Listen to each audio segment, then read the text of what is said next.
जय श्री राम भक्तों, राम राम। आज मैं आप सभी भक्तों को इस वीडियो के माध्यम से एक ऐसा तरीका बताऊंगा, ऐसा उपाय बताऊंगा, अगर जैसे मैं आप लोगों को बता रहा हूं वैसा आप अपने घर में बैठकर अगर इस उपाय को करोगे तो आपकी हर समस्या हल हो जाएगी। ध्यान रहे भक्तों, अगर आपके घर में पितृ दोष है जिसकी वजह से आपके घर में अशांति रहती है, इस उपाय को करोगे भक्तों तो आपके घर से पितृ दोष खत्म हो जाएगा। आपका कोई दुश्मन है, आपको बार बार परेशान करता है, तो इस उपाय को करोगे भक्तों तो आपके दुश्मन को आप मुंह तोड़ जवाब दे सकते हो। भक्तों, अगर कोई तांत्रिक है, आप लोगों के ऊपर तंत्र क्रिया करता है, तो इस उपाय को करोगे भक्तों तो उस तांत्रिक को बहुत बड़ा नुकसान हो सकता है। भक्तों, अगर आप बेरोजगार हो और इस उपाय को करते हो भक्तों तो उस कार्य के अंदर भी आप लोगों को सफलता मिल सकती है। भक्तों, यानी दुनिया की हर समस्या का उपाय ये जो आपके सामने ये किताब है इसके अंदर है। भक्तों, मुझे सिर्फ 5 मिनट दे दो भक्तों, 5 मिनट के अंदर आप लोग अपने घर में बैठकर अपने कार्य को सिद्ध कर सकते हो, अपनी समस्याओं को हल कर सकते हो। आपको किसी बाबा या तांत्रिक के पास में आप लोगों को कभी भी नहीं जाना पड़ेगा। भक्तों, आपको करना क्या होगा, अपने घर में ही यह कार्य करना है। किसी भी दिन से इस कार्य को स्टार्ट कर सकते हो, किसी भी दिन इस कार्य को स्टार्ट कर सकते हो। आपको जैसे मैंने यहां लगाया है, आपको एक लकड़ी का पाटा लेना है। आप चाहो तो प्लास्टिक का पाटा भी आप ले सकते हो। आजकल मार्केट में 40-50 रुपए का ऐसा आपको मिल जाता है। अगर लकड़ी का ये जो पाटा है अगर आपके पास में है तो अच्छी बात है। ऐसा पाटा लेकर आपको पाटे के ऊपर पीला कपड़ा या लाल कपड़ा आपको बिछाना है, और जैसे मैंने बिछाया है ऐसे ही आपको लाल कपड़ा बिछाकर आपको ये जो पाटे के चारों ओर ऐसा एक धागा लेना है, और ऐसे आपको इस प्रकार से आपको बांध देना है। देखो ऐसा, देखो आपको थोड़ा टाइम लगेगा लेकिन आपको बता रहा हूं। इस प्रकार से आपको जैसे मैं घुमा रहा हूं ऐसे आपको घुमाना है, और पहले से मेरा बंधा हुआ है। आपको इस प्रकार से धागा चारों ओर लपेट लेना है ताकि ये जो कपड़ा है हवा के अंदर इधर उधर नहीं हिले और अच्छा लगे। ठीक है भक्तों, ऐसा आपको पाटा लेकर ऐसा लाल कपड़ा या पीला कपड़ा आपको बिछाना है। इस प्रकार से भक्तों पाटे के ऊपर आपको 8 मुट्ठी, सिर्फ 8 मुट्ठी आपको चावल डालना है। देखिए जैसे मैंने यहाँ चावल डाला है, 8 मुट्ठी चावल डालकर इस प्रकार से आपको अर्शदल कमल बनाना है। देखो ऐसा ऐसा, ठीक है, ऐसा कमल बनाकर आपको ऐसे पाटे के ऊपर एक लोटा पानी का भर के रखना है, या फिर चावल का भी आप रख सकते हो भर के। चावल का भरोगे तो रोज रोज इस जो ये लोटा है इसको साफ नहीं करना पड़ेगा। आपको इसमें चावल भरना है और ऊपर एक ढक्कन लगाना है। देखो ये ढक्कन लगाया मैंने, है ना, ऐसा आपको ढक्कन लगाना है।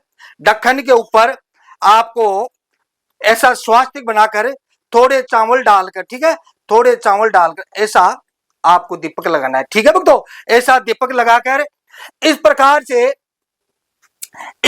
से जैसे मेरे पास में गोरखनाथ जी की फोटो है, आपको भगवान विष्णु की इस प्रकार से आपको फोटो लगने। देखो ऐसा दीवार के सहारे फोटो को लगा देना। ये कार्य करते समय में अपना मुख पूर्व दिशा में रहना चाहिए। यह कार्य आप प्रातः काल ब्रह्म मुहूर्त में ही करोगे।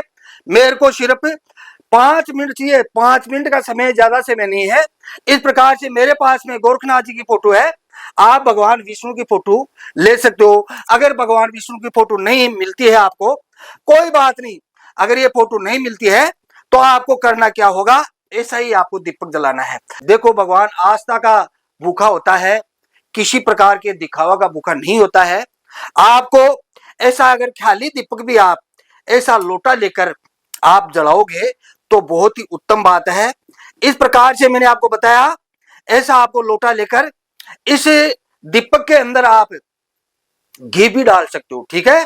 इस दीपक के अंदर आप घी भी डाल सकते हो और इस दीपक के अंदर आप तिल का तेल भी डाल सकते हो। समझिए मेरी बात को। इस प्रकार से आपको ऐसा करके आपको इस प्रकार से श्रीमद् भागवत गीता, देखो ये मेरे पास है श्रीमद् भागवत गीता है। इस प्रकार से आपको एक पुस्तक लेनी है, मेरे पास बड़े वाली है, लेकिन आपको एक छोटी, एक गुटका आता है छोटा, है ना, ऐसा लेना है। उसमें 18 अध्याय पूरा होता है, ठीक है ना। इस प्रकार से आपको ये जो दीपक है आपको यहाँ बैठना है, ठीक है। ये दीपक का मुख यहाँ, मैं तो आपको दिखा रहा हूं, ठीक है ना। तो आपको यहाँ थोड़ा छोटा सा आसन लेकर, आसन के ऊपर बैठकर इस प्रकार से आपको ये गीता जी को रखने के लिए ऐसा एक स्टैंड आप ले सकते हो। अगर नीचे एक छोटा सा पाटा मिलता है वो भी आप ले सकते हो, इस प्रकार रख सकते हो। देखो ऐसा, देखो ऐसा, देखो मेरे पास तो स्टैंड है। आप इस प्रकार से आप कोई पाटा भी ले सकते हो। ये तो महंगा आता है, 100, 150, 200 रुपए का आता है, लेकिन आप छोटा सा पाटा ले सकते हो। देखो, किताब को भी आसन देना जरूरी होता है। इस प्रकार से भक्तों, मैं आपसे वादा करता हूं, मैं आप लोगों को विश्वास दिलाता हूं, आप सिर्फ 5 मिनट के अंदर आपकी एक अध्याय पूरी होती है। एक अध्याय आपको रोज पढ़नी है, ठीक है ना। एक अध्याय आपको रोज पढ़नी है और 5 मिनट के अंदर यह एक अध्याय पूरी हो जाती है। और संस्कृत के अंदर कोई श्लोक पढ़ने में आपको दिक्कत आती है तो प्रत्येक श्लोक के नीचे, ठीक है ना, प्रत्येक श्लोक के नीचे हिंदी अनुवाद होता है। उस हिंदी अनुवाद को भी आप पढ़ सकते हो। जिस दिन आप गीता जी पढ़ना शुरू करो, आपको थोड़ा चावल लेना है, ठीक है। थोड़ा चावल लेके, थोड़ा पानी लेके आपको संकल्प करना है। आपको संकल्प करना है कि मैं जो ये गीता जी पढ़ रहा हूं इसका पुण्य मेरे पितरों को मिले, और दूसरी बात है कि मेरे घर में सुख शांति हो जाए, दुश्मनों का विनाश हो जाए। जो भी आपके घर में समस्या है, जिस उद्देश्य से आप गीता जी पढ़ रहे हो, वो आपको संकल्प लेना है।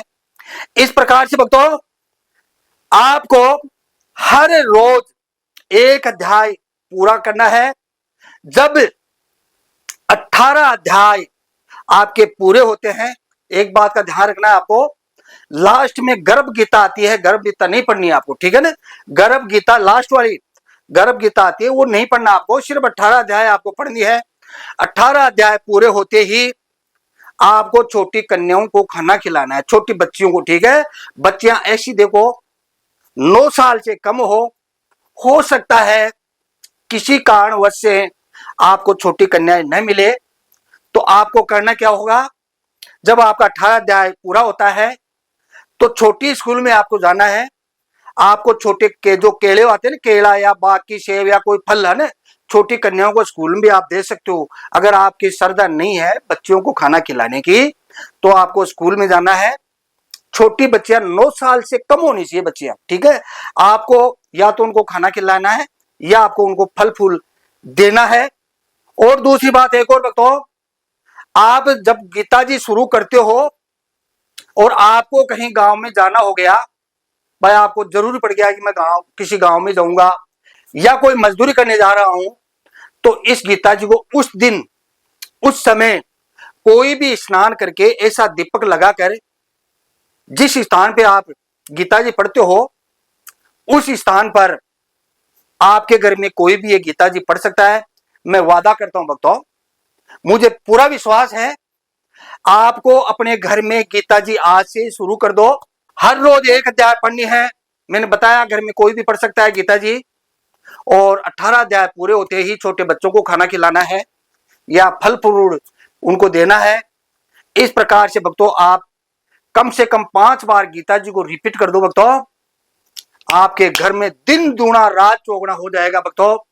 इस प्रकार से भक्तों मैंने गीता जी पढ़ने का लाभ आप लोगों को बताया है। अगर अपने जीवन काल में गीता जी पढ़ते रहोगे तो आपके हर कार्य सिद्ध हो जाएंगे। अगर वीडियो में दी गई कोई बात समझ में नहीं आए तो आप मेरे से बात कर सकते हो। मेरे नंबर है 9784809038, ये मेरे नंबर है। और आप लोगों को क्या करना होगा, मेरे नंबर पर आपको एक मैसेज डालना है व्हाट्सएप के ऊपर, ठीक है। आपको अपना नाम, पिता का नाम और मेरे से क्या चाहते हो जानकारी, पूरी डिटेल आप लिखोगे तो मैं आपको मेरे से बात करने का समय दूंगा। भगवान आपका भला करे। जय श्री राम, जय श्री राम, जय श्री राम।